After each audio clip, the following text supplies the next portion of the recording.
Matapos ang 2 linggong magkasunod, the big-time oil price rollback. Tataas kaya o bababa ulit ang presyo ng langis? Nagbabalik si John Reese Calata ng Abante para sa detalye. Mixed oil price adjustment. Yan naman ang nakaamba ngayong linggo kasunod ng 2-week big-time rollback.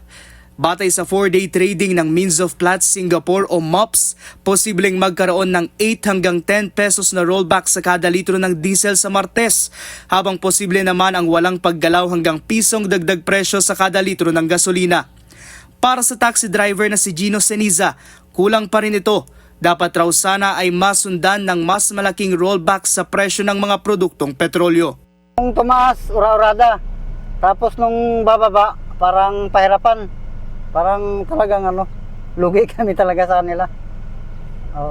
Lalo ngayon, napakahirap ng biyahe. Sana bumaba kahit paano. Maging ang private car owners, ganito rin ang hinaing. Gaya ni Fred Briones na sinabing dapat ibalik sa dating presyo kung saan nasa 50 pesos lang ang presyo ng kada litro ng petrolyo. Laki yung pagbaba nung rollback for the diesel. Since ako kasi diesel user, sobrang sakit sa amin na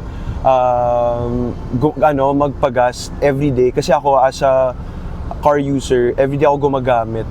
So for me, mas okay siya sa akin na mas babaan pa. Naglalaro na sa 98 hanggang 112 pesos and 50 centavos ang kada litro ng diesel. 79 hanggang 92 pesos and 40 centavos naman ang gasolina, habang umaabot sa 147 pesos and 20 centavos ang kada litro ng kerosene.